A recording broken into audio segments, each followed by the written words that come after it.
Hey everyone, welcome back to the channel. In today's video we got a really special build. The other day, my son and I, we were downstairs looking through some Hot Wheels, and he happened to grab this premium Nova from one of the Fast and Furious sets and asked him if I can make him a custom out of it.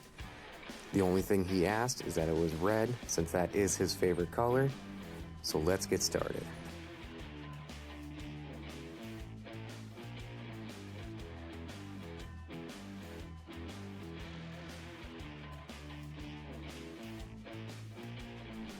So off camera, I did drill and tap the base, and now we're just going to kind of look the car over. Since it is from the premium set, some of the details are on the base itself, so we'll be able to keep those ones. So we'll take the car apart here, kind of check everything over, come up with a little game plan. Since I did just open it, the glass itself is in really good shape, so we don't have to worry about anything there. And the interior is pretty basic, so we are going to detail this up a little bit, and I do have a couple ideas. As far as the base goes, I am going to paint it black so I can add the details to it later, and also going to be keeping these wheels on here. So the premium castings do seem to have like a clear coat on them, so before I put them in the stripper, I always scuff them up with some sort of sandpaper or a Scotch Brite pad, anything like that, just so the stripper has an easier time getting through that paint.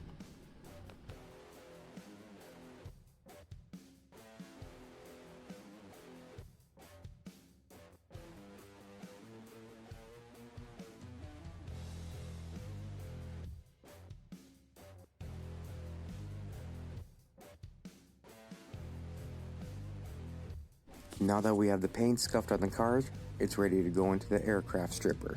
Now this project works really well, but it is also very strong, so use in a well-ventilated area.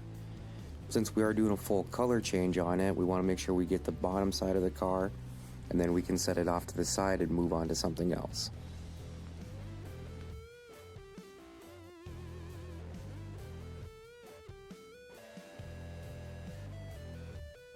Taking a look at the base, I know I'm going to want to keep these bumpers chrome.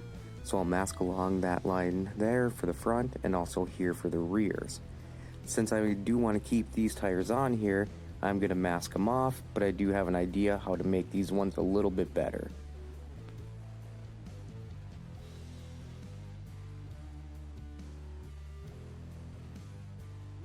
I always do like to have a couple different sizes of masking tape for when I'm doing projects like this, just because you never know what size you'll need. So now you can see how I masked off the bumpers and also the wheels so I can get it ready for paint.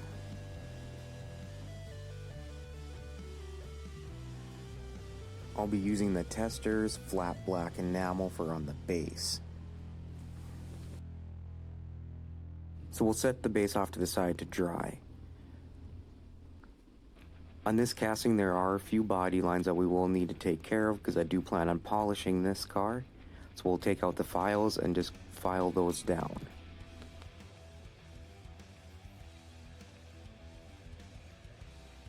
A little tip I can give anybody with these files is let them do the work.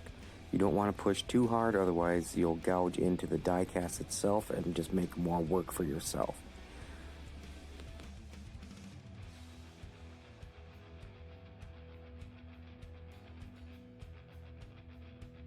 Another thing I like to do is to go around all the windows and make sure that those are smooth and straight.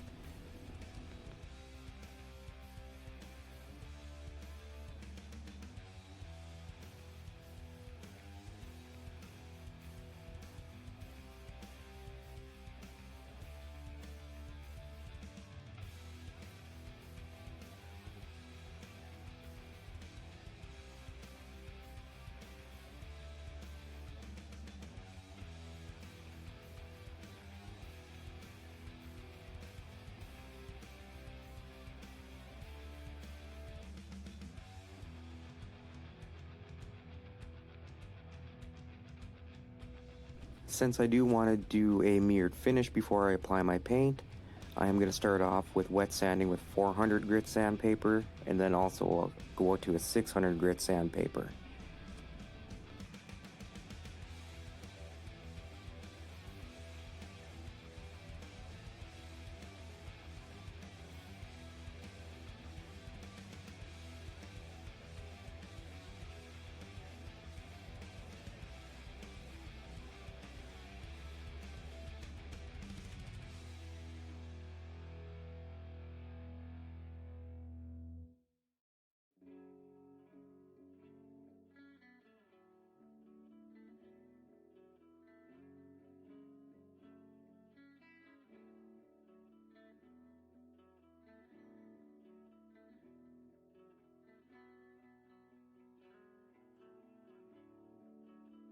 Now that I'm happy with the way it's looking so far, I'm going to switch to my Dremel with a brass brush wheel. I'll go around the entire car with this before I go to higher grit sanding pads.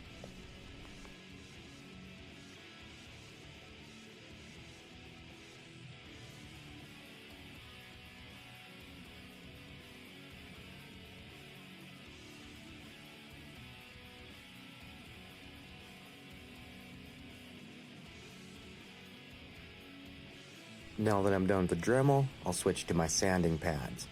Now they start out at 3,200 and go all the way up to 12,000. You can get these at Hobby Lobby or online.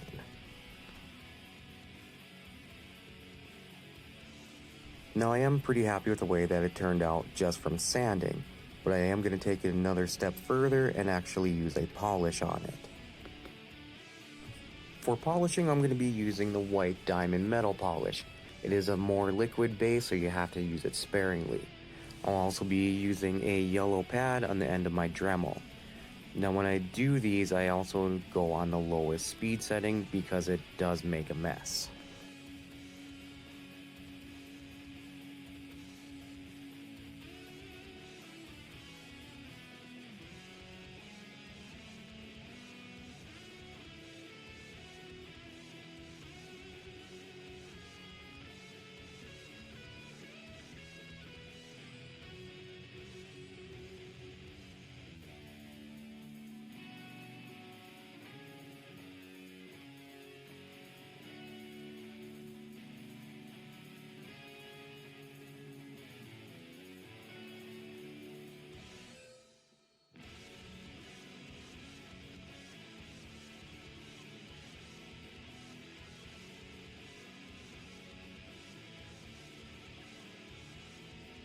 Now that it's all polished, I went ahead and I did degrease and clean everything up because you definitely want to get it nice and clean before you put your paint down.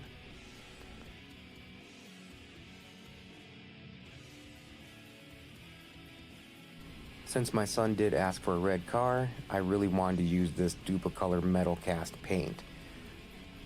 The cool thing with this paint is with a polished car like it is, it gives it a spectra flame effect, but you do want to do many light coats.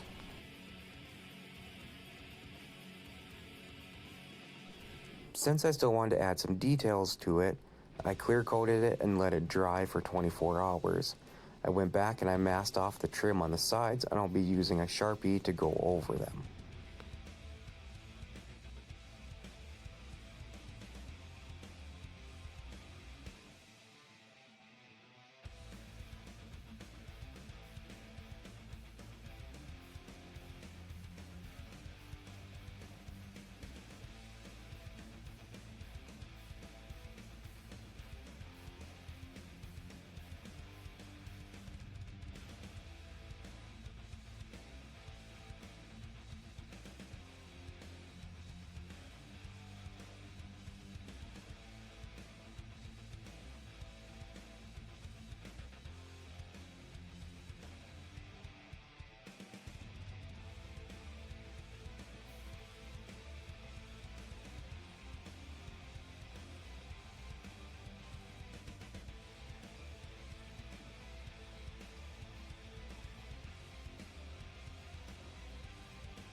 Now I do like using Sharpies for doing a lot of detailing.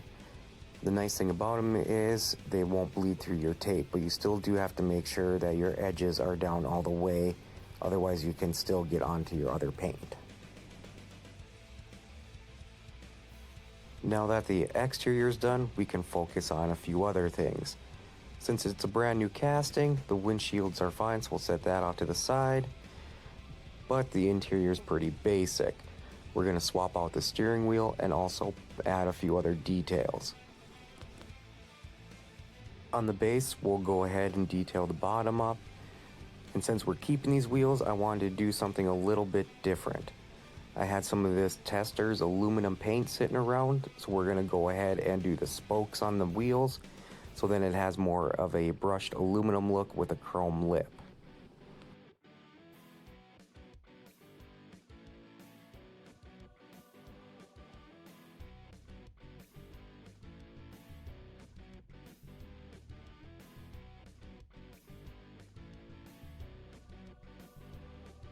It is hard to see the paint in the video, but at the end I do have a close-up beauty shot of the wheel so you can see the detailing. So on the interior, I did swap out the steering wheel. I got this one sent to me from Chuck over at Flying Valiant. Make sure you check his channel out. He does some awesome weathering builds, and he also has some great content, so go show him some love. On the front bumper, I did add the turn signals, and then I also detailed the exhaust on the base. All of these details were done by Sharpies, just to show you that you don't always have to have paint to do them.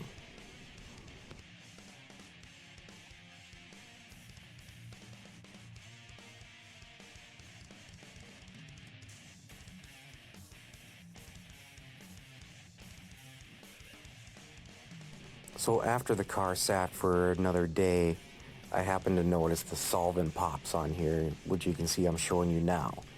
So I thought, what better way to fix this than to show you guys how I go about it.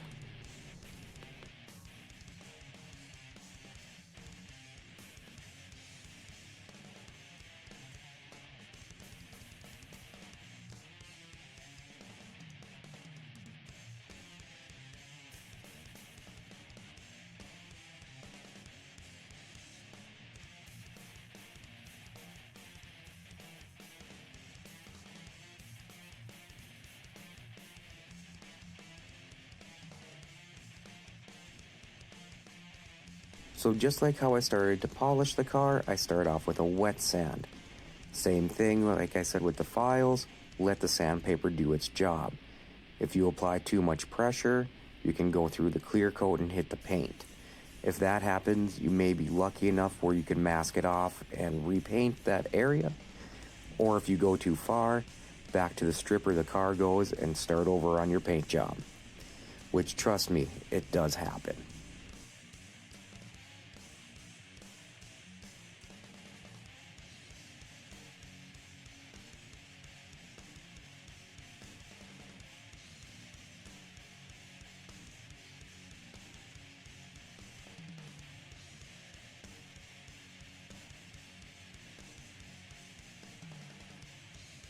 Once I'm happy with the way the wet sand turns out, I'll go ahead and put some rubbing compound onto a microfiber here and go over it a few times to bring it back to its glossiness.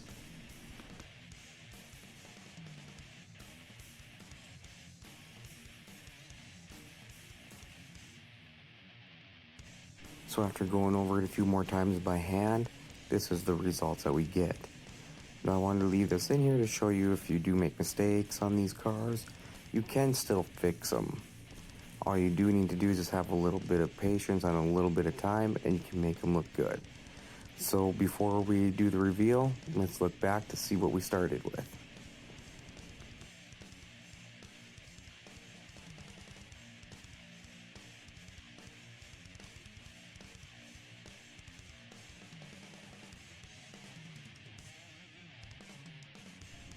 Now the detailing and the paint on this car was not bad to begin with, but when your son asks you to do a custom and to paint it red, kinda have to do it then.